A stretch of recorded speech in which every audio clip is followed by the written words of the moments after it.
Good morning. Happy Tuesday, everybody. I'm Charlotte. This is Quarantine Story Time. We're reading War and Peace while we are responsible adults sheltering in place and taking precautions against COVID-19. But just because we're sheltering in place does not mean we stop doing good. So we're supporting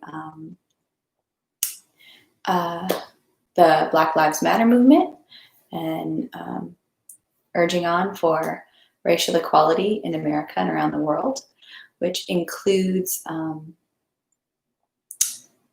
calling out Israel's annexation of more Palestine, which is illegal in the international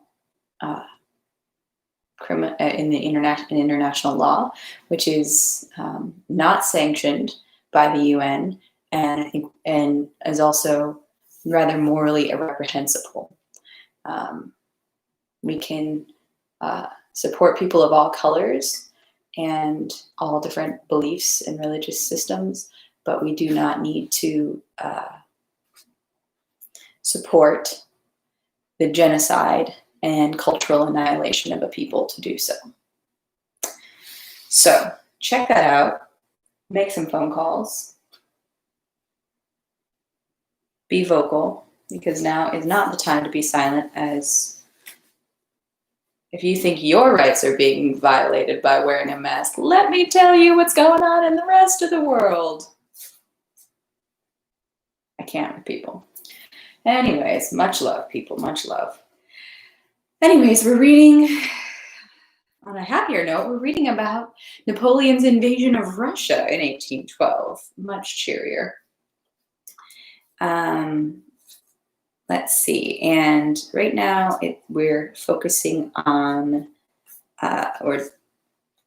Prince Andrei Bolkonsky's father and his sister, who his sister is with his father at their family estate, and the father is clearly not all there. He is definitely losing his marbles, and unfortunately, he's still the head of the household, so no one can say boo to him, despite the fact that he's just a couple pickles short of a whole jar. Anyways, let's jump back in. They were just having dinner and they read a letter from Andre at the front.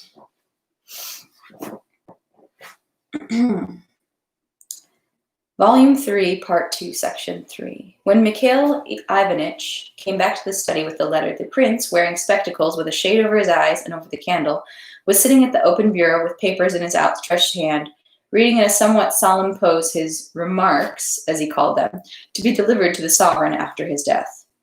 When Mikhail Ivanitch came in, his eyes were filled with tears of remembrance of the time when he had been writing what he was now reading. He took the letter from Mikhail Ivanitch's hand, put it in his pocket, put his papers away, and called the already long-waiting Alpatych. What he had written, what he needed from Smolensk on a sheet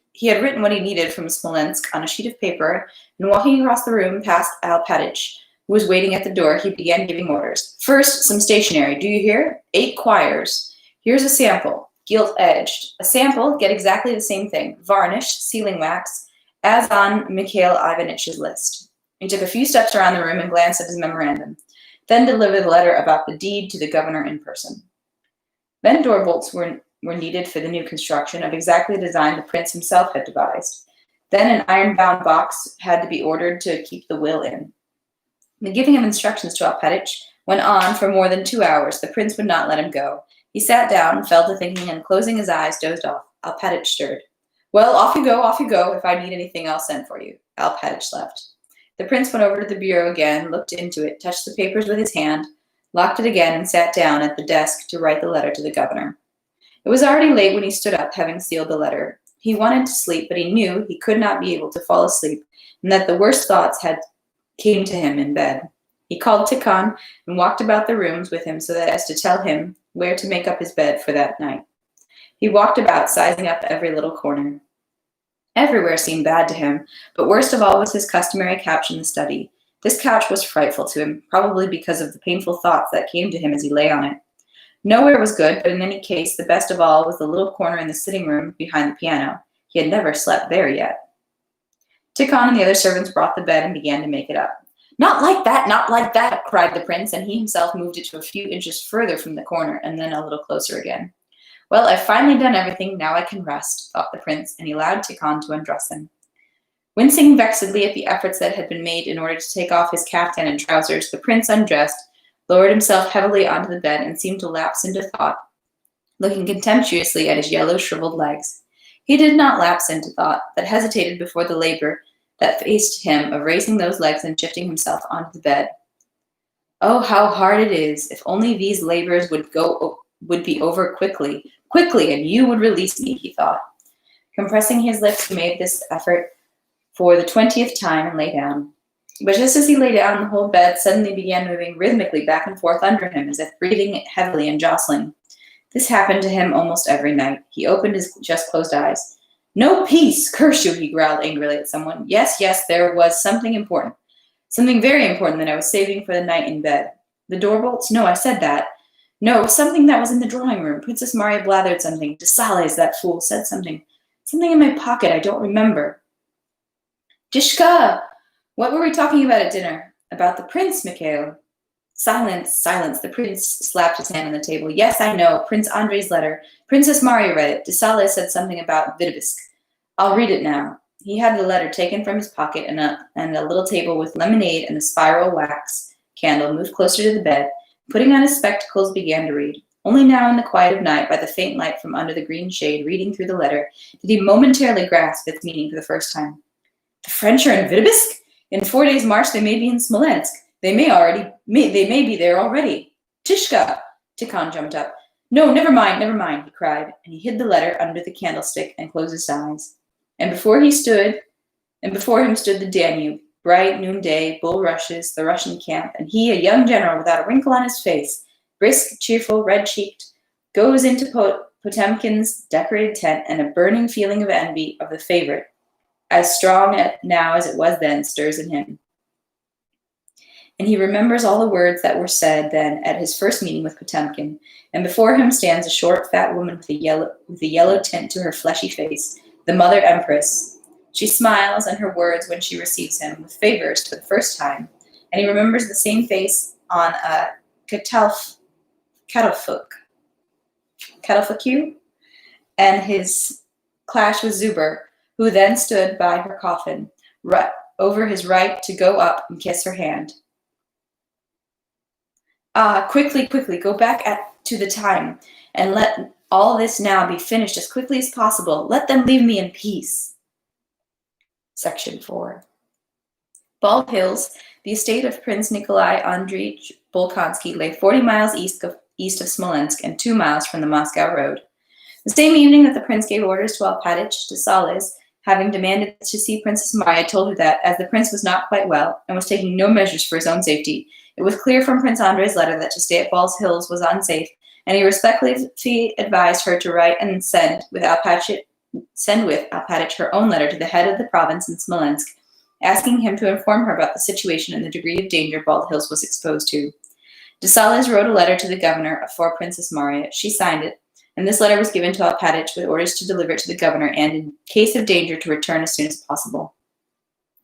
Having received all his orders, Alpatych, accompanied by the domestics in a white felt hat, the prince's gift, with a stick just like the prince, came out to get into the little leather kibitka, harnessed to a troika of well-fed roans. The bell was tied up, and the harness bells were stopped with bits of paper. The prince did not allow anyone in Bald Hills to drive with bells, but Alpatych liked bells on a long journey. Alpatych courtiers, the land reeve, the clerk, the scullery maid, the cook, 2 old women, a boy servant, the coachman, and other domestics saw him off. His daughter tucked some down-filled chintz pillows behind his back and under him. His old sister-in-law gave him a little bundle on the sly. One of the coachmen supported his arm as he got in. Well, women's preparations, women, Alpatych, huffing, said in a patter, just the way the prince said it, and got into the kibitka. Giving the land reeve some last orders about work, Alpatych, no longer imitating the prince, took the hat from his bald head and crossed himself 3 times. If there's anything, you come back, Yakov Alpatych. For Christ's sake, have pity on us, his wife cried to him, hinting at the rumors about the war and the enemy. Women's preparations, Alpatych said to himself, and drove off, looking at the fields around him, some with already yellow rye, some with bushy still green oats, some still black with the cross plowing, where the cross plowing was just beginning. Alpatich drove along, admiring the rare yield of this year's spring crops, looking attentively at the strips of rye in which the reaping was beginning here and there, and having a steward's thought about sowing and harvesting, and about not forgetting any of the prince's orders. Having fed his horse twice on the way, on the evening of the 4th of August, Alpatich arrived in town. On his way, Alpatich met and passed baggage trains and troops. Driving up to Smolensk, he heard distant shooting, but these sounds did not strike him. What struck him most strongly was when, nearing Smolensk, he saw a beautiful field of oats which some soldiers were mowing, evidently for fodder, and on which they had pitched their camp. This circumstance struck Alpatich, but he soon forgot it, thinking about his own business. All the interests of Alpatich's life for the past 30 years had been confined to the prince's will alone, and he never went outside that circle. Anything that did not concern the fulfilling of the prince's orders not only did not interest Alpatich, but did not exist for him. Alpatich arrived in Smolensk on the evening of the 4th of August, stopped across the Dnieper in the suburb of Gatchina at an inn kept by the innkeeper Ferapantov, where he had been accustomed to stay for the past 30 years. 12 years before, Ferapantov, with a bit of a hand from Alpatich, had bought a woods from the prince, went into commerce, and now owned a house, an inn, and a flower shop in the provincial capital. Ferapantov was a fat, black-haired, red-faced, 40-year-old man with thick lips, a fat lump of a nose, similar lumps on his forehead and over his back, beetling brows, and a fat belly. Ferapantov, in a waistcoat and a chintz shirt, was standing in the street by the door to his shop. Seeing Alpatich, he went up to him. "Welcome, Yakov Alpatich. Folks are leaving, and you come," said the innkeeper. "Leaving? How so?" said Alpatich. "And I say they're stupid folk, always afraid of the French." Women's talk, said Alpatich. "I reason the same way, Yakov Alpatich. I say there's orders not to let them in. It's the sure thing. And the peasants are asking 3 rubles for a cart. That's heathenish." Yakov Alpatich listened inattentively. He asked for a samovar and some hay for the horses, and having his tea, went to bed. All night troops moved down the street past the inn. The next day, Alpatich put on the tunic that he wore only in town and went on his business. The morning was sunny, and by 8 o'clock it was already hot. A precious day for harvesting, Alpatich thought. Outside town, shooting had been heard since early morning. By 8 o'clock, the cannon fire had joined the musket shots. There were many people in the street, hurrying somewhere, and many soldiers, but the cabbies drove around as usual, the shopkeepers stood by their shops, and services went on in the churches. Alpatich went to the shops, to the government offices, to the post office, and to the governor. In the government offices, in the shops, and at the post office, everyone was talking about the troops, about the enemy, who was already attacking the town. They were all asking each other what to do, and they were all trying to reassure each other. At the governor's house, Alpatich found a large number of people, Cossacks in a traveling carriage belonging to the governor. On the porch, Yakov Alpatich met 2 gentlemen, one of whom he knew. The gentleman he knew, a former district police captain, was speaking vehemently. "It's no joking matter," he said. "It's all right if you're alone. A man alone can be poor alone, but if you have a family of 13 and all your possessions, they've brought us all to ruin. What sort of authorities are they? I'll hang all the brigands." "Well, that'll do," said the other. "What do I care? Let him hear. Why, we're not dogs," said the former police captain, and looking around, he saw Alpatich. "Ah, Yakov Alpatich, what brings you here?" "Orders from His Excellency to see the governor," replied Alpatich, proudly holding up his head and laying his hand on his bosom as he always did when he mentioned the prince. "He was pleased to order me to inquire into the state of affairs," he said. "Go ahead, inquire," said the gentleman. "They've brought it to the point where there's no carts, nothing. There, do you hear?" he said, pointing in the direction from which the shouting was heard. "They've brought us all to ruin. Brigands," he said again, and stepped off the porch. Alpatich shook his head and went up the stairs. In the waiting room, there were merchants, women, officials, silently exchanging glances with each other. The door to the office opened. They all stood up and moved forward. An officer ran out, said something to a merchant, told a fat official with a cross on his neck to follow him, and again disappeared behind the door, obviously avoiding all the glances and questions addressed to him. Alpatich moved to the front, and at the official's next emergence, placed his hand inside his buttoned tunic. Addressing the official, handed him 2 letters. "To Baron Asch from General-in-Chief Prince Bolkonsky," he intoned, so solemnly and significantly that the official turned to him and took his letters. A few minutes later, the governor received Alpatich and hurriedly said to him, "Inform the prince and princess that nothing was known to me. I have been acting on orders from above. Here," he handed Alpatich a paper. "However, as the prince is unwell, I advise them to go to Moscow. I am going there myself, presently. Tell." But the governor did not finish. A dusty and sweaty official came running in and began saying something in French. A look of terror appeared to the governor's face. "Go," he said, nodding to Alpatich, and he started asking the officer something. Greedy, frightened, helpless eyes turned to Alpatich when he came out of the governor's office. Involuntarily listening now to the near and ever-increasing gunfire, Alpatich hurried to the inn. The paper that the governor gave to Alpatich was the following. "I assure you that the town of Smolensk is not yet threatened with the least danger, and it is unlikely that it will be. I, on the one side, and Prince Bagration on the other, are moving to unite before Smolensk, which will take place on the 22nd instant. And the joint forces of the two armies will defend the compatriots of the province entrusted to you until their efforts have beaten back the enemy of the fatherland, or until the last warrior of their valiant ranks has perished. From this you will see that you have full right to set the inhabitants of Smolensk at ease, for those defended by two such valiant armies can be certain of victory." Directive from Barclay de Tolly to the civil governor of Smolensk, Baron Ashk, 1812. People were worriedly milling about in the streets. Carts heaped high with household wares, chairs, and cupboards kept coming out of the gates of houses and driving down the streets. At the house next to Ferapontov's, wagons stood, and women, bidding farewell, wailed and murmured. A yard dog, barking, fidgeted about in front of the harnessed horses. Alpatich, at a more hurried pace than usual, came into the yard and went straight to the shed for his horses and cart. The coachman was asleep. He woke him, told him to hitch up, and went into the front hall. From the innkeeper's room came the sounds of a child crying, a woman's rending sobs, and the angry, hoarse shouting of Ferapontov. The cook, like a frightened hen, fluttered up in the front hall as soon as Alpatich came in. "He killed her! He beat the mistress! How he beat her! How he dragged her!" "What for?" said Alpatich. "She was begging to leave. It's a woman's thing. 'Take me away,' she says. 'Don't let me and the little children perish. People have all left,' she says. 'What about us?' And he started beating her. How he beat her! How he dragged her!" Alpatich seemed to nod his head approvingly at these words, and not wishing to know any more, went to the door of the room opposite the innkeeper's, where he left his purchases. "You villain, murderer!" a thin, pale woman cried out at that moment, and a baby in her arms, the kerchief torn from her head, she burst through the door and ran down the steps to the yard. Ferapontov came out after her, and seeing Alpatich, straightened his waistcoat, smoothed his hair, yawned, and followed Alpatich into the room.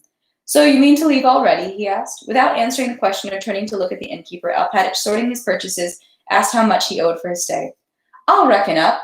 "Well, have you been to the governor?" said Ferapontov. "What's the decision?" Alpatich replied that the governor had told him decidedly nothing. "The way we are here, how can we leave?" said Ferapontov. 7 rubles a cart as far as Dorogobush. "Like I said, that's heathenish," he said. Selivanov.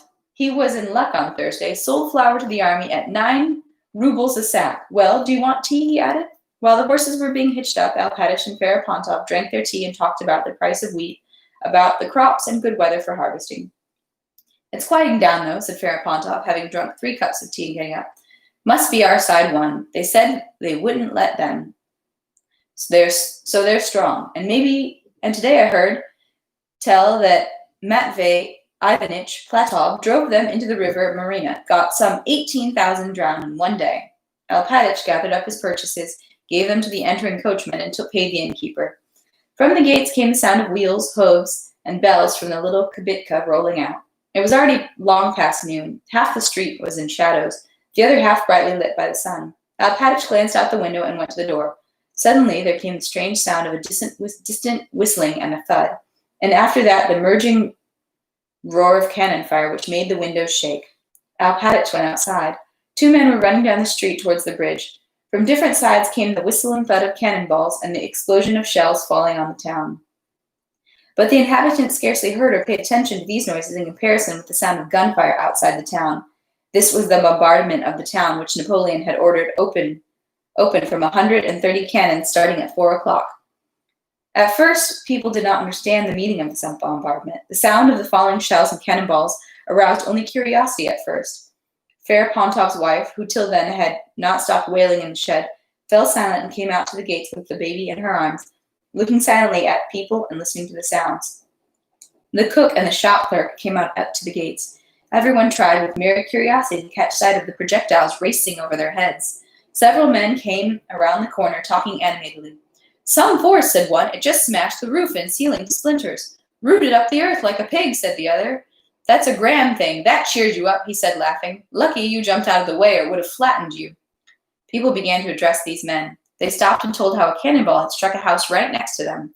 Meanwhile, more projectiles, now cannonballs with their quick, grim whistle, now shells with their pleasant whine, went on flying over people's heads, but not a single one fell nearby.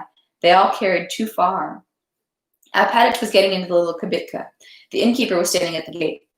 "As if there's anything to see," he shouted to the cook, who, her sleeves rolled up in her red skirt, swinging her bare elbows, went to the corner to hear what was being said.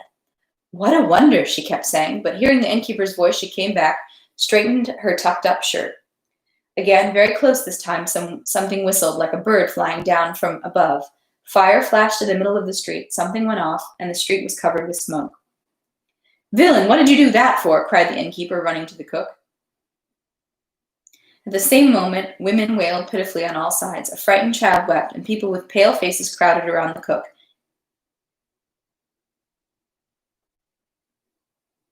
Sorry, one more time. She came back, straightened her tucked-up skirt. Again, very close this time, something whistled, like a bird flying down from above. Fire flashed in the middle of the street, something went off, and the street was covered with smoke. "Villain, what did you do that for?" cried the innkeeper, running to the cook. At the same moment, women wailed pitifully on all sides. A frightened child wept, and people with pale faces silently crowded around the cook. In this crowd, the cook's moaning and pleading was heard most of all. "Ah, my dear hearts, my dear kind hearts, don't let me die, my dear kind hearts." 5 minutes later, there was no one left in the street. The cook, her hip smashed by a shell splinter, had been carried to the kitchen. Alpatich, his coachman, Ferapontov's wife and children, the yard porter, were sitting in the cellar listening. The noise of the guns, the whistle of projectiles, and the pitiful moaning of the cook, rising above all the other sounds, did not stop for a moment. The innkeeper's wife now rocked and comforted the baby, and now asked each person who came to the cellar what had become of her husband, who had stayed outside. The shop clerk who came to the cellar told her the innkeeper had gone with other people to the cathedral, where the miracle-working icon of Smolensk had been taken up. Towards dusk, the cannonade began to subside. Alpatich came out of the cellar and stopped in the doorway. The previously clear evening sky was all covered with smoke, and through this smoke the light of the young crescent moon high in the sky shone strangely. After the terrible roar of the guns ceased, silence seemed to hang over the town, broken only by the rustle of footsteps, groans, distant shouts, and the crackle of fire spread all over the town. The cook's moans now subsided. On two sides, the black smoke of fires rose and spread. Soldiers walked and ran down the streets, not in ranks, but like ants from a demolished anthill, in various uniforms and in various directions. Several of them ran into Ferapontov's yard before Alpatich's eyes. Alpatich went to the gate. Some regiment, crowding and hurrying, blocked the street on its way out of town. "The town has surrendered. Leave, leave," an officer said, noticing his figure, and at once turning to the soldiers, shouting, "I'll teach you to go running into yards." Alpatich went back to the cottage and called the coachman, told him to set off. After Alpatich and the coachman, Ferapontov's entire household came out. Seeing the smoke and even the flames of the fire that had now become visible in the falling twilight, the women, so far silent, suddenly began to howl, looking at the fires. As if seconding them, the same lamenting came from the ends of the street. In the shed, Alpatich and the coachman, with trembling hands, straightened the tangled reins and harness of the horses. As Alpatich was driving through the gate, he saw some 10 soldiers in Ferapontov's open shop, talking loudly and filling sacks and bags with wheat flour and sunflower seeds. Just then Ferapontov came into the shop from the street. Seeing the soldiers, he was about to shout something, but suddenly stopped and, clutching his hair, burst into sobbing laughter. "Take it all, lads! Don't leave it for those devils!" he shouted, seizing the sacks himself and throwing them outside. Some of the soldiers got frightened and ran away, and some went on pouring. Seeing Alpatich, Ferapontov turned to him. "Done for! Russia!" he cried. "Alpatich, she's done for! I'll set the fire myself! She's done for!" Ferapontov ran out to the yard. A constant stream of soldiers went down the street, blocking it entirely, so that Alpatich could not drive out and had to wait. Ferapontov's wife and children were also sitting on a cart, waiting until they could leave. It was already night. There were stars in the sky, and the young moon shone, covered from time to time by the smoke. On the descent to the Dnieper, the wagons of Alpatich and the innkeeper's wife moved slowly amidst the line of soldiers and other vehicles, had to stop. Not far from the intersection at which the wagon stopped, in a lane, a house and some shops were burning. The fire was already going out. The flames died down and were lost in black smoke, then suddenly flared up brightly, lighting up with a strange distinctness the faces of the crowding people standing at the intersection. Before the fire, the black figures of people flitted. Talking and shouting could be heard through the ceaseless crackling of the flames. Alpatich, getting out of the wagon, saw the way was not soon to be free and turned into the lane to look at the fire.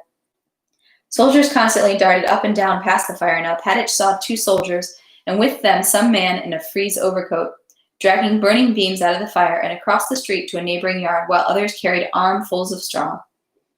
Alpatich went up to the large crowd of people standing in front of a tall barn that was burning at full blaze. The walls were all on fire. The back wall fell. The plank roof was caving in, and the beams were in flames. The crowd was apparently waiting for the roof to fall. Alpatich also waited for that. "Alpatich," someone's familiar voice called to the old man.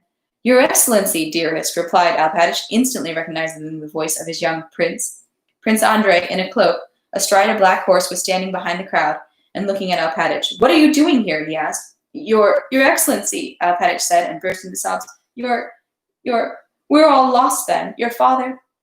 "What are you doing here?" Prince Andrei repeated. The flames flared up brightly just then, and lit up for Alpatich his young master's pale and exhausted face. Alpatich told him how he had been sent and how he had barely been able to leave. "So, Your Excellency, we are lost?" he asked again. Prince Andrei, without answering, took out a notebook and, raising his knee, began to pencil something on a torn-out page. He was writing to his sister. "Smolensk is being surrendered. Bald Hills will be occupied by the enemy within a week. Leave for Moscow at once. Reply to me the moment you leave. Send a messenger to Usvayiz." Having written the note and handed it to Alpatich, he told him how to arrange the departure for the prince, the princess, and his son with his tutor, and how and where to reply to him at once. Before he had time to finish these orders, a mounted staff officer, accompanied by a suite, rode up to him. "Are you a colonel?" the officer cried with a German accent and a voice familiar to Prince Andrei. "The houses are set on fire in your presence, and you stand there. What does this mean? You will answer for it," cried Berg, who was now assistant to the chief of staff of the left flank of the infantry of the First Army.